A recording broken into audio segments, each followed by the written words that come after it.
Alors bienvenue au studio Zangarelli. On va vous parler de nos formations pour les photographes. C'est une formation marketing avec un stage de pratique grossesse ou naissance. Il va y avoir 2 jours et avec Dorian, on va accueillir nos stagiaires. C'est parti, action! Alors la journée commence, tout le monde est installé pour le début de briefing sur le contenu marketing. On va parler de positionnement, quelle offre, comment calculer ses prix, comment se faire connaître, communiquer, etc. Donc on va vraiment parler du marketing du photographe.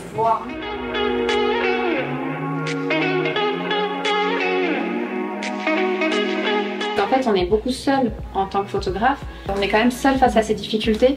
Et quand il y a des moments où c'est dur et tout, d'avoir quelqu'un qu'on peut appeler, qui dit « moi je suis passée par là aussi, c'est normal, t'inquiète pas, il y a telle solution et tout », c'est quand même important de se créer un réseau amical et professionnel.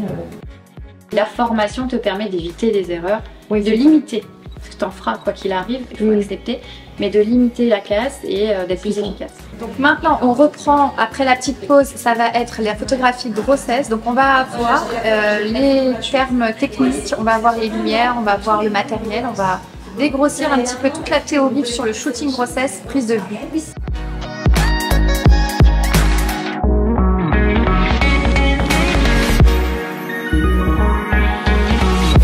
Moi, je veux que la clientèle, quand tu disais, tu as une signature et tout, elle s'identifie clairement à ce qu'elle va avoir.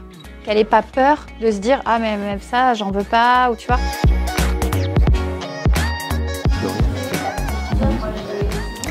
Eh ben, écoute, là, je suis en train de faire les certificats. Donc, ça se présente comme ça. Tu vois, on a fait un petit certificat avec le nom.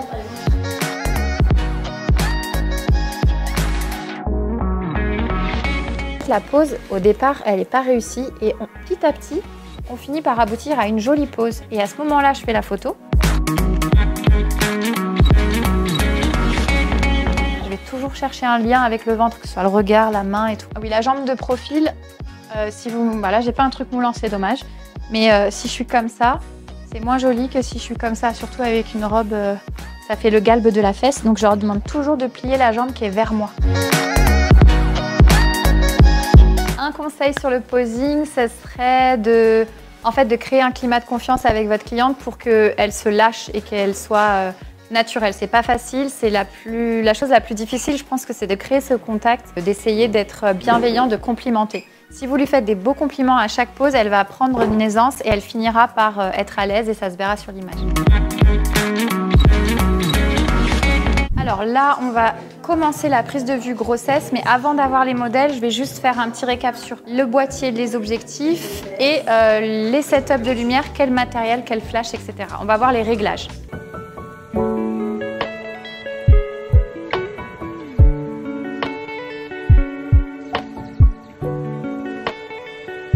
Là, c'est intéressant parce qu'on va passer à des photos avec des voilages. Donc par exemple, ça va être joli sur un fond blanc, un voile blanc. Après, j'aime bien varier dans mes shootings et avoir aussi des tissus un peu plus épais. Enfin, on va aussi demander aux modèles ce qu'elles aiment. En formation, je leur laisse toujours un petit peu le choix. Et l'idée, c'est de montrer aux stagiaires toutes les possibilités créatives qu'on a avec les voilages ou avec des tenues. Là, on a des trucs colorés, du blanc, du noir. Voilà, je mets à dispo des modèles toujours les vêtements. Et ça fait partie, je pense, de ma valeur ajoutée sur mon travail, de proposer le stylisme avec le shooting. Alors là, ils sont en train de passer chacun leur tour pour faire des photos. On a vu la première technique, c'est le backlighting, ça s'appelle un contre-jour. C'est le fait de faire des photos avec un fond blanc et on fait refléter la lumière pour avoir une belle lumière qui entoure la modèle et c'est assez flatteur pour la grossesse, justement, ça met en valeur la femme. La seule difficulté, c'est bien placer son modèle pour pas qu'elle soit dans sa propre ombre. Donc on a vu ça et on passe sur un deuxième éclairage ensuite avec un grand parapluie pour faire un éclairage en douche. Donc tout ça, c'est des techniques qu'on va détailler, on va parler des réglages, du flash, du boîtier. C'est assez, au début, ça paraît compliqué, puis finalement, au fur et à mesure de la journée, du shooting, on se rend compte que c'est assez répétitif et que finalement, c'est pas si compliqué.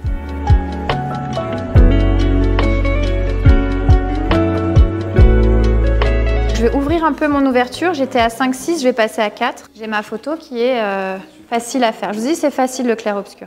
Là, l'idée, c'est qu'elle va se mettre face à cette lumière, vraiment le ventre face à la lumière et un petit peu en avant.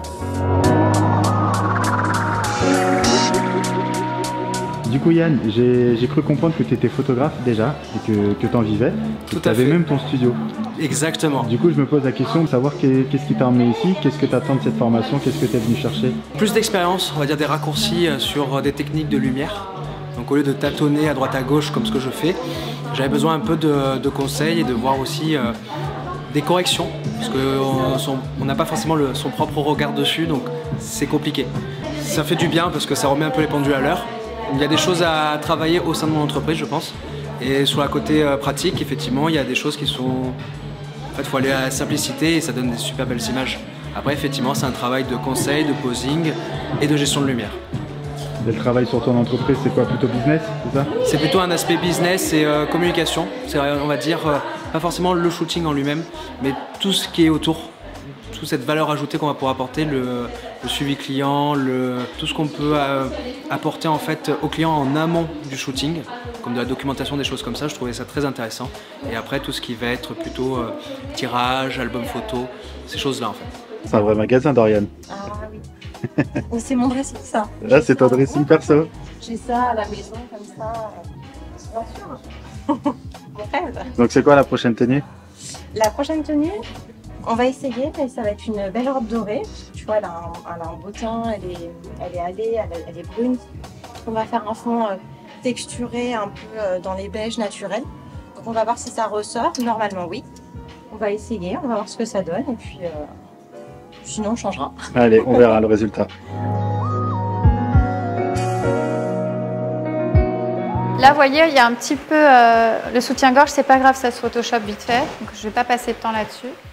Je me permets juste un truc, j'imagine que tu es habitué. De toute façon, pareil, les cheveux, on a discuté là un petit peu entre nous, on m'a dit Émilie, les retouches, les bras, tout ça, j'ai dit t'inquiète, si tu veux, je fais.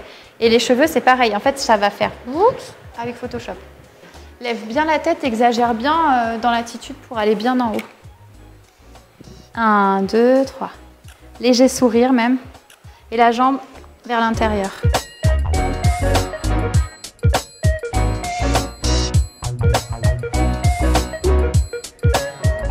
Je suis photographe en devenir. En devenir. Je suis venue dans la formation d'Émilie Zingarelli parce que enfin, sur le marché, c'est dans ces photos que je me retrouve le plus. D'accord. Et j'ai bien aimé son approche. Je regarde sa chaîne YouTube avec ses petites vidéos et j'aime beaucoup son approche, sa pédagogie. Donc je me suis dit que pour une première formation, c'était nickel. Donc tu connais bien son travail? Oui, je regarde beaucoup ce travail depuis quelques temps et j'aime toujours autant. Elle a changé, son style elle a évolué, mais je l'aime toujours autant. Donc je me suis dit nickel pour une formation. Pas déçu? Pas du tout déçu. T'as appris plein de choses du coup? Ah bah oui, parce que moi je suis vraiment débutante, donc pour le coup, et puis elle prend vraiment le temps. Et non, elle est très à l'écoute, donc c'est parfait. Génial. Merci Wendy. Merci. Bonne formation. Merci.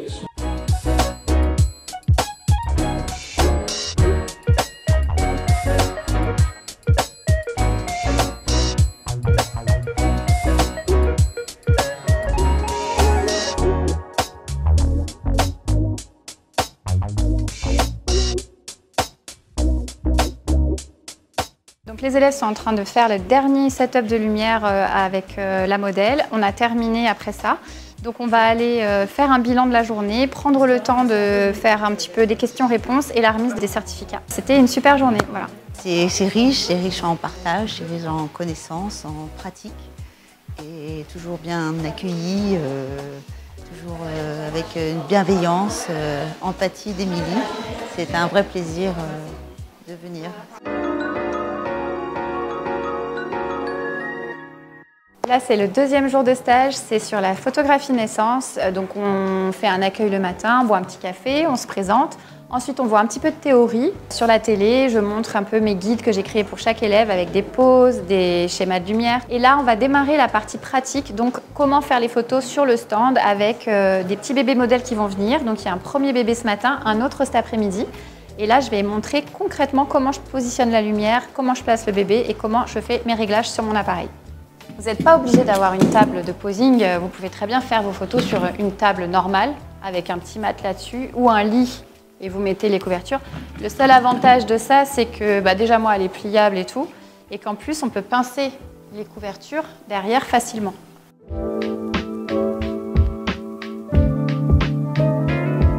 Je vais placer mon flash à proximité du bébé et je vais le mettre au plus faible, la puissance la plus basse possible. Ce flash-là, c'est un 400 watts. La puissance la plus faible, je crois que on est à 8 joules. Donc c'est vraiment très faible. Et comme on est en indirect et tout, il n'y a pas de danger pour le bébé. Là, tu vas accueillir la maman, du coup, avec le nouveau-né. Elle la change tranquillement. On commence à la déshabiller, l'envelopper tranquillement. Après, on va faire un petit peu les tenues, voir un petit peu ce qu'il y a. Je vais toujours essayer d'avoir les petites jambes qui se replient et la tête, hop, un petit peu sur le côté pour que ça fasse comme un petit haricot. Vous voyez, que ce soit pas droit.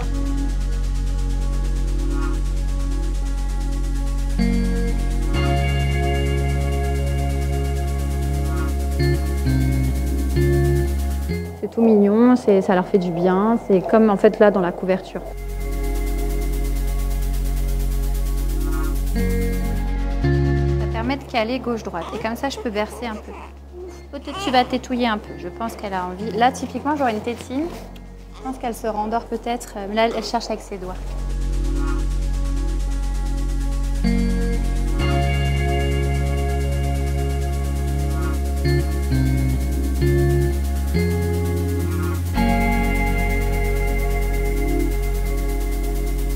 Là, elle a son petit bleu avec sa petite prise de sang qu'elle a dû avoir à la mater ou quoi, donc on fait attention de ne pas poser la main trop dessus. Et ça, je vais le mettre derrière, un petit peu en mode arrière-plan, comme ça, petite vagounette. Je vais coincer la petite couve. Je vais mettre la lumière. Et maintenant, je vais placer la main. La lumière est bien placée. Mon bébé est bien placé. Elle dort, elle se rend compte de rien. Hop, impeccable.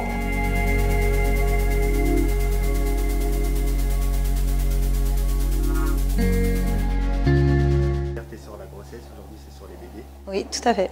T'as appris des nouvelles choses, j'imagine, encore? Encore plein de nouvelles choses. On est en train de regarder un petit peu toutes les positions qu'on peut faire en shooting avec les différents habillements pour avoir des photos un petit peu avec plein de décors différents. Ça nous montre comment on peut aller plus loin et puis surtout toute la sécurité du bébé. Hein. C'est aussi pour ça que je me forme, parce que je me sens pas légitime de toucher un petit bébé comme ça. Donc là, vraiment, ça nous met en confiance et elle nous montre tout ce qu'il faut faire et ne pas faire avec un petit bébé. Là, je suis contente parce que bébé a super bien dormi, donc on a pu voir plusieurs posings différents. La taco, c'est une pose qui est assez aboutie et donc les filles ont pu voir comment faire le placement et ensuite faire des photos. Et là, on est sur une pose avec les parents, donc une pose toute simple, mais que les parents adorent. Et on essaye de voir surtout les angles de prise de vue pour parfaire la photo. Parce que vraiment, d'un clic à l'autre, selon comment on se place, on n'a pas du tout le même rendu.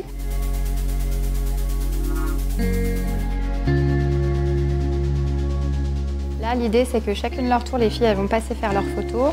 Et comme bébé ne dort plus, on fait des photos des petits détails. Donc avec un objectif macro, ça permet de faire des très gros plans, des beaux flous, des doigts de pied, des oreilles, des cils, de la bouche. Ça peut être aussi des photos de silhouettes en contre-jour. Enfin, il y a plein d'idées de photos à faire quand bébé dort pas. C'est vrai qu'on préfère quand il dort parce que ça permet de faire des poses qu'on a envie de tester depuis longtemps. Mais ça permet de voir des photos qui plaisent aux parents, en tout cas beaucoup.